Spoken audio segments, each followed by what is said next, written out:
Mummy सिर्फ कपड़ों में लिपटा हुआ शरीर नहीं है।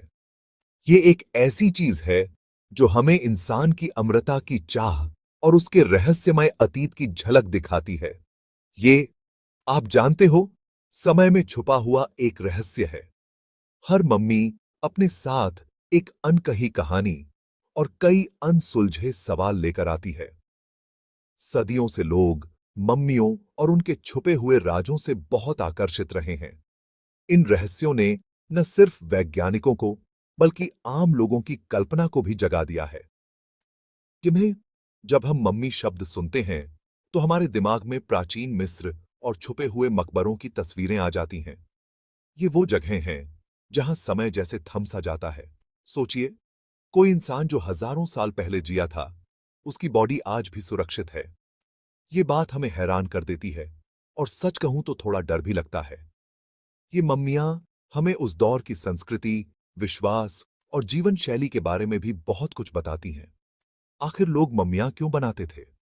क्या ये सिर्फ परंपरा थी या इसके पीछे कोई गहरा धार्मिक या आध्यात्मिक कारण था? उन पट्टियों के नीचे क्या राज छुपे हैं? क्या वहां कोई गुप्त संदेश, कीमती वस्तुएं या फिर कोई श्राप छुपा है? ये सवाल वैज्ञानिकों, इतिहासकारों और खोजकर्ताओं को हमेशा परेशान करते रहे हैं। हर नई खोज के साथ मम्मियों की दुनिया और भी जटिल और दिलचस्प हो जाती है। मम्मियां ऐसे हैं जैसे टाइम ट्रैवलर, जो हमें बहुत पुराने समय की कहानियां लाकर देते हैं। उनके साथ मिली चीजें जैसे गहने, औजार और चित्र हमें उस समय के जीवन की झलक दिखाते हैं। जब उनका मकबरा खुलता है तो ऐसा लगता है जैसे किसी दूसरी दुनिया का दरवाजा खुल गया हो।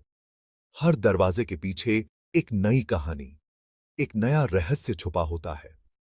सोने के ताबूत में सोते फिरौन से लेकर बर्फीली पहाड़ियों में मिली रहस्यमयी बॉडीज तक, मम्मियों की कहानियां सरहदें और संस्कृतियां पार कर जाती हैं। मिस्र, चीन, दक्षिण अमेरिका, हर जगह मम्मियों की अपनी अलग पहचान है। हर मम्मी की अपनी कहानी है और हर कहानी में कोई ना कोई रहस्य छुपा है। कुछ मम्मियां राजाओं की हैं, कुछ आम लोगों की, लेकिन हर एक में इतिहास की परतें छुपी हैं। मम्मियों की दुनिया रोमांचक भी है और डरावनी भी। ये विज्ञान, कहानी और एडवेंचर का मिक्स है। हर खोज एक नई पहेली है जो हमें और गहराई में जाने के लिए मजबूर करती है। इस एसए में हम मम्मियों के इतिहास की यात्रा करेंगे, जानेंगे कि इन्हें कैसे बनाया जाता था, सुनेंगे उनकी मशहूर कहानियां और समझेंगे कि ये प्राचीन रक्षक हमें जीवन, मृत्यु और आश्चर्य के बारे में क्या सिखाते हैं। चलिए, इस रहस्यमयी सफर की शुरुआत करते हैं। मम्मी बनाने की कला को ममिफिकेशन कहते हैं। यह एक बेहद जटिल और रहस्यमयी प्रक्रिया थी जिसे मिस्र के लोग बहुत सम्मान और श्रद्धा के साथ करते थे। इसकी शुरुआत हजारों साल पहले प्राचीन मिस्र में हुई थी। मिस्र की सभ्यता नील नदी के किनारे फली फूली और यहीं पर ममिफिकेशन की परंपरा ने जन्म लिया। मिस्र के लोग मानते थे कि मौत के बाद भी जीवन है। उनका विश्वास था कि मृत्यु केवल एक पड़ाव है, जिसके बाद आत्मा एक नए सफर पर निकलती है। उनका विश्वास था कि आत्मा को एक सुरक्षित घर चाहिए, इसलिए वे शरीर को जितना हो सके सुरक्षित रखते थे। वे मानते थे कि अगर शरीर नष्ट हो गया तो आत्मा भटक जाएगी। ममीफिकेशन का प्रोसेस बहुत लंबा और ध्यान से किया जाता था। इसमें करीब 70 दिन लग सकते थे। हर कदम को बड़े ध्यान और नियमों के साथ पूरा किया जाता था। सबसे पहले एम्बाल्मर्स शरीर को धोते थे और उसके अंग निकालते थे। यह काम बहुत सावधानी से किया जाता था ताकि शरीर को नुकसान न पहुंचे। दिल को अंदर ही छोड़ देते थे क्योंकि माना जाता था कि दिल ही आत्मा का केंद्र है। मिस्रवासियों के अनुसार मरने के बाद दिल का वजन तोला जाता था। बाकी अंग सुखाकर खास जार्स में रखते थे, जिन्हें कैनोपिक जार्स कहा जाता था। इन जार्स पर देवी देवताओं की आकृतियां बनी होती थीं, जो अंगों की रक्षा करती थीं।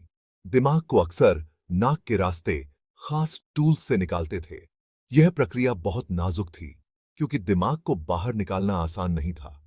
फिर शरीर को नेट्रॉन नाम के नमक से ढक देते थे ताकि सारी नमी निकल जाए। नेट्रॉन एक प्राकृतिक नमक था जो शरीर को सुखाने में मदद करता था। ये जरूरी था ताकि शरीर सड़ न जाए। अगर शरीर में नमी रह जाती तो वह जल्दी खराब हो सकता था। 40 दिन बाद शरीर को फिर से धोते थे और तेल लगाते थे ताकि स्किन सॉफ्ट रहे। तेल लगाने से शरीर को चमक और मजबूती मिलती थी। फिर उसे लिनन की पट्टियों में लपेटते थे, एक एक लेयर करके।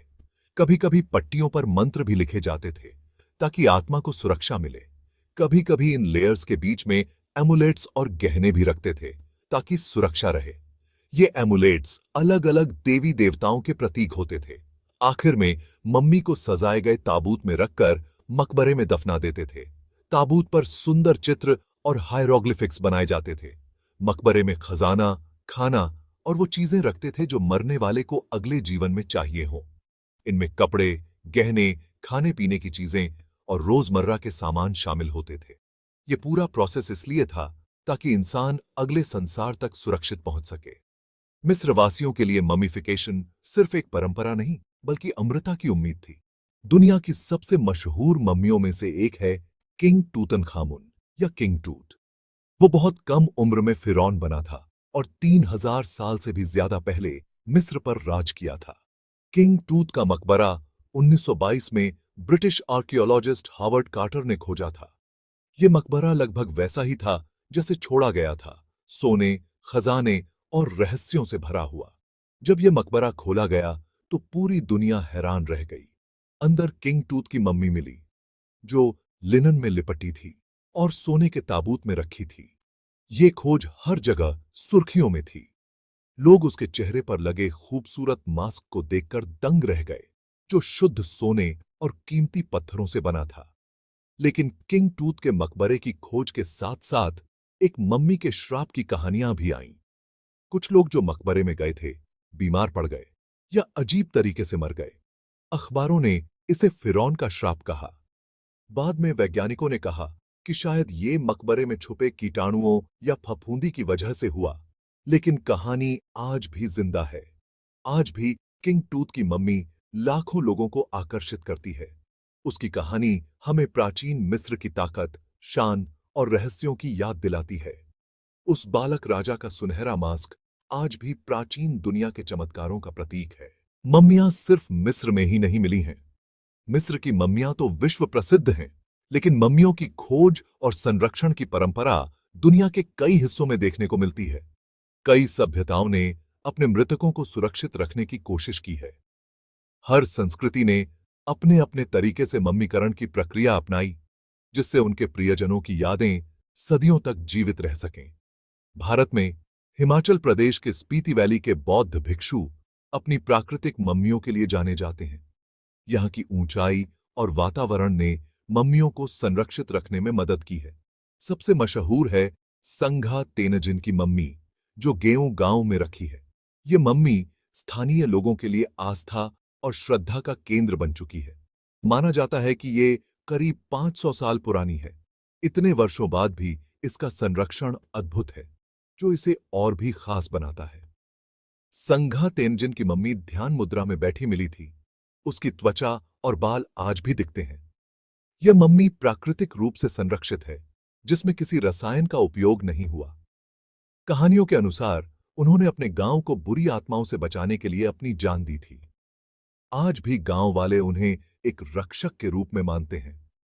बहुत लोग इस दूर-दराज जगह पर दर्शन करने और आशीर्वाद लेने आते हैं। यहां आकर लोग न सिर्फ इतिहास से जुड़ते हैं, बल्कि आध्यात्मिक अनुभव भी प्राप्त करते हैं। यहाँ की सूखी और ठंडी हवा ने उनके शरीर को बिना किसी केमिकल के सुरक्षित रखा। यह क्षेत्र मम्मीकरण के लिए प्राकृतिक रूप से अनुकूल है। दक्षिण अमेरिका में चिली के चिंचोरो लोगों ने मिस्रियों से भी पहले मम्मियां बनाई थीं। इनकी मम्मियां मानव इतिहास की सबसे पुरानी मानी जाती हैं। उनकी मम्मियां 7000 साल से भी ज्यादा पुरानी हैं। चिंचोरो सभ्यता ने बच्चों और वयस्कों दोनों की मम्मियां बनाई थीं, जिससे उनकी संस्कृति की गहराई का पता चलता है। चीन में शिनजियांग के रेगिस्तान में तारिम मम्मियां मिली हैं।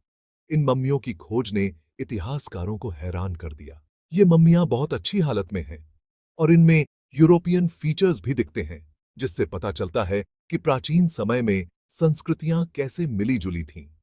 इन मम्मियों से प्राचीन व्यापार मार्गों और मानव प्रवास की कहानियां भी जुड़ी हैं। बर्फीली पहाड़ियों से लेकर सूखे रेगिस्तानों तक मम्मियां हर महाद्वीप पर मिली हैं। हर जगह के मौसम और परिस्थितियों ने मम्मियों के संरक्षण में अलग-अलग भूमिका निभाई है। हर मम्मी अपने समय के लोगों और उनके विश्वासों की अलग कहानी बताती है। उनके साथ मिले सामान और वस्त्र उनके जीवन और मृत्यु के प्रति दृष्टिकोण को दर्शाते हैं। ये दिखाती हैं कि अपने मृतकों को याद रखने की चाह हर जगह है। मम्मियां हमें अतीत से जोड़ती हैं और यह बताती हैं कि इंसान हमेशा अपने पूर्वजों को सम्मान देने की कोशिश करता रहा है। मम्मियों के चारों ओर विज्ञान भी है और अंधविश्वास भी। वैज्ञानिक मम्मियों का अध्ययन करते हैं ताकि प्राचीन बीमारियां, खान-पान और रीति रिवाजों के बारे में जान सकें। एक्स-रे और डीएनए टेस्ट से वो पता लगा सकते हैं कि हजारों साल पहले लोग कैसे जीते और मरते थे। कभी-कभी उन्हें परिवार के रिश्ते और मकबरे में छुपे राज भी मिल जाते हैं। लेकिन मम्मियां कहानियों में भी लिपटी हुई हैं।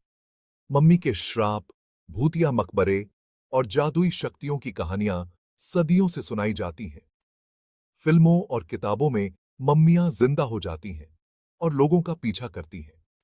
ये कहानियां रोमांचक हैं, लेकिन सच कहूं तो ये बस कल्पना है। ज्यादातर कथित श्राप की वजह कीटाणु, हादसे या बस बुरी किस्मत होती है।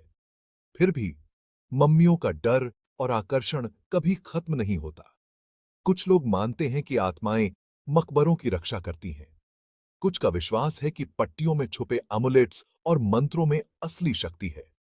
असल में मम्मियां जिंदा नहीं होती, लेकिन उनकी कहानियां हमें सिहरन जरूर दे देती हैं। मम्मियों का अध्ययन करके हम सच और झूठ में फर्क कर सकते हैं। लेकिन आप जानते हैं, ये किस्से मम्मियों की पढ़ाई को और भी मजेदार बना देते हैं। ये हमें याद दिलाते हैं कि कहानियों में कितनी ताकत होती है।